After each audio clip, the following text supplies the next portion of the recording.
Chapter 6. It's good to see you, Julia. You missed our session last week. I sat against the overplumped cushions of my therapist's couch. Yeah, something came up. Care to talk about it? No, not really. My foot tapped on the floor as I looked out the window at another rainy day, the heavy gray blanket of the sky matching the bleak palette of my mood. Each day was just another unraveled cord, bringing me closer to the inevitable, and my dreams had become nothing more than dark shadows taunting me. You seem a bit agitated. I am agitated. He cleared his throat and leaned forward, regarding me with a look of concern. Do you want to talk about why you're feeling this way? I'm running out of time. I bit my lip hard, the sting piercing through the layers of my resolve. Would you care to elaborate on what you mean? I was growing so tired of this dance between us, all this empty correspondence I had willingly created. My silence was not going to change the outcome. I knew it was time to tell him. Whipping my head in his direction, anger rose inside like a hot flame buffering the desolate wind of my own anxiety. I have cancer. I'm fucking dying. The words flew from my mouth like ugly shards of glass I could not retract, slicing the air between us. His face furrowed with a mixture of surprise and sadness as he stared at me from his chair. How long have you known? I glanced at the picture hanging above his head, a framed painting of a golden path leading to the water, sunlight shimmering on the surface like diamonds, its soothing, quaint beauty suddenly cruel and mocking. About a month? Why did you wait until now to share this with me? I shrugged, acidity coating me like armor as I leaned back against the couch, defeat pressing down on me with its rigid grip. I don't know, so you can clear your calendar, I guess? He set his notepad on the table beside him and drew his hands together. Anger can be a common reaction to this kind of news. And this dismissiveness, it's a way of protecting yourself. He looked at me with soft eyes. You are cycling through the stages of grief right now, and they don't necessarily come in a fixed order. It's different for everyone. A sudden breeze danced with the trees outside, shaking loose the last of the leaves which clung to the branches. The harsh grip of winter was on its way, and I wondered if I would even see another spring. Would I ever be able to watch the breathtaking colors of life unfold again? My throat tightened and my vision trembled like the rain against the window. He leaned forward and placed a box of tissues beside me. It's okay to let this out. You need to be able to work through all these emotions inside you. Shaking my head, I tried to push past the tears, but they broke through, leaving thin trails of warmth on my cheeks, my vulnerability no longer a secret. I looked over at him, my voice wavering as I choked on all the thoughts I was too afraid to speak out loud. When does the acceptance come? It comes when you're ready for it. Dr. Henderson sat across from me as I clenched my hands together. The look on her face revealed the answer long before it left her mouth. It isn't working, is it? My words came out in a rasp against my tongue, and she looked up from the computer screen, her face pinched and grave. I'm afraid not. Your scan indicates no slowing of tumor growth. We knew we only had a 50 to 40% chance of the proton therapy yielding results. Turning away from the screen, she reached into a drawer, gathering a stack of pamphlets. She slid them across the desk to me, her gaze solemn. What we need to discuss at this point are your options regarding palliative care.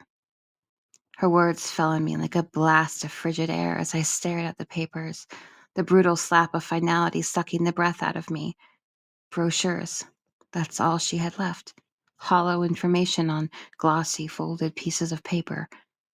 Panic crashed into me as I shook my head, my hands clenched into fists in my lap, nails biting into the flesh and drawing out that comforting ache.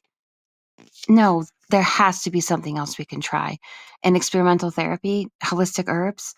My words came out harsh and knotted while my mind scrambled around in panicked disbelief, refusing to accept this bleak and unforgiving reality laid out before me. How much time did I have left?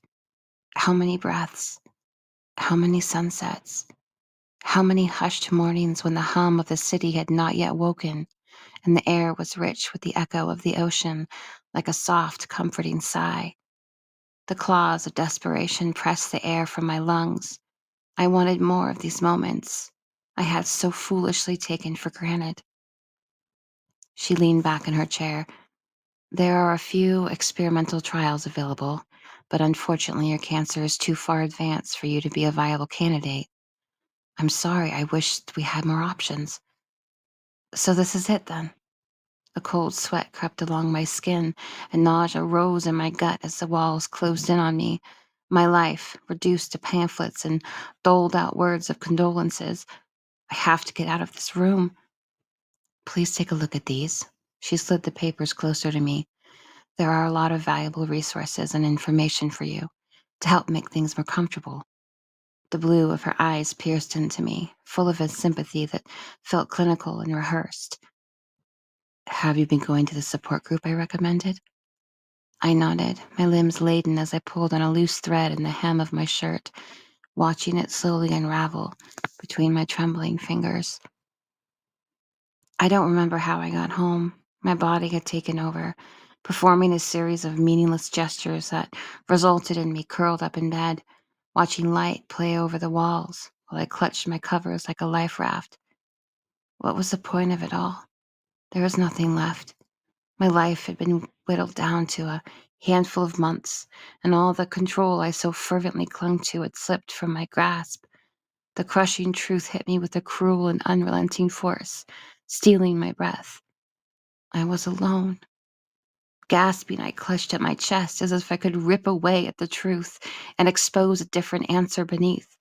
The violent pace of my heart screamed within like a frenzied captive banging against the walls of its cage, hoping for a rescue it knew would never come.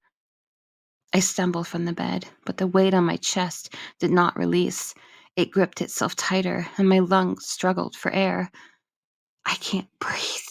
Was this it? Was I dying? Had my battered heart finally given up? My vision blurred, and the room spun as a wild animal of panic thrashed inside. Like a last desperate plea, I fumbled for my phone on the nightstand, my hands weak and shaky as I dialed 911. The voice on the other end was tinny and detached, questions filtering through a tunnel. I was only a number, a list of symptoms, a body that needed tending to. Nothing more. I lay on the floor, gasping for breath, with the phone cradled to my ear while the dispatcher insisted I stay on the line. Everything now filtered down to the frantic pull of my lungs and the warning cry of my heart as I waited for the sound of sirens. Against the stark whiteness of the hospital bed, the sheets were cold and abrasive on my skin. Wires crisscrossed me like a road map, tethering my body to the steady blinking monitor beside me. The last hour had been a haze of images and sensations. Disconnected from my body, I watched it all unfold like a dream. Paramedics with their gloved hands quickly lifting me off the floor and onto a stretcher. The sound of sirens as we sped through the city. Then the hiss of the emergency room doors sliding open behind me, encapsulating me in a room devoid of color. My limbs lay like broken weights beside me as the rush of my heart pounded within, still beating, fast and frantic, as if it no longer wanted to reside within the walls of my body. The door opened and a doctor walked in. "Julia Marino?" he said, glancing down at his tablet. Yes. My words came out like sandpaper, coarse against my tongue. "I just got off the phone with the oncologist, and our tests show no indication of a heart attack." He pulled up a chair beside my bed and sat down. "My guess is that what you had was a panic attack." I turned to him. I've had panic attacks before. This was different. Well, panic can present itself in a myriad of symptoms. Given the added stress of your recent diagnosis, this is often a common occurrence among cancer patients. He began to tap away on the screen of my chart. "What I'm going to do is prescribe you a mild sedative." "No." A lurid memory flashed into my mind. White pills cupped in the cold and unyielding palm of my mother's hand. her eyes staring up at me, wide and vacant, all the life inside stolen away. I don't want drugs. I don't want to be doped up.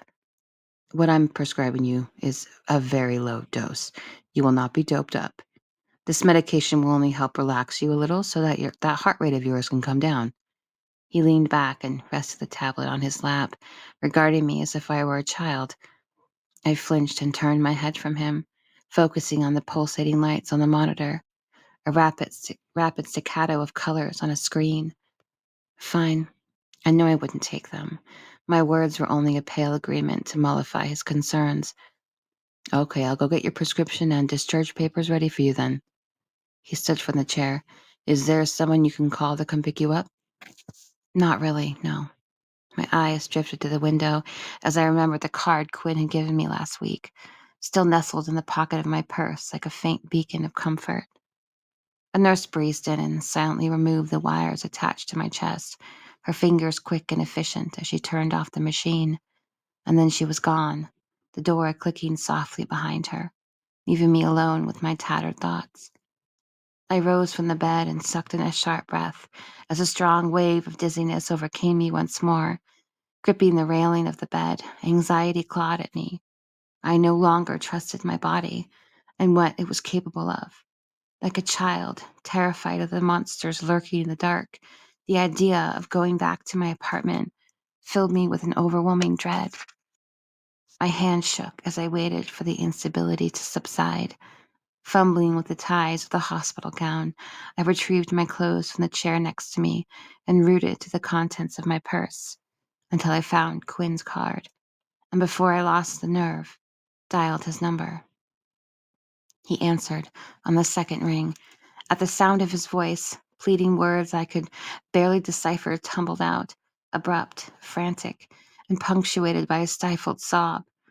I'm at the hospital right now. I had a panic attack. What hospital are you at? I'm at Swedish Medical Center. They just discharged me. I rasped, pacing the room in a restless blur as I gripped the phone tightly against my ear. Okay, I want you to go find a seat in the waiting room and I'll be there soon. No, it's fine. You don't have to do this. Julia, don't go anywhere. I'll be there in 20 minutes.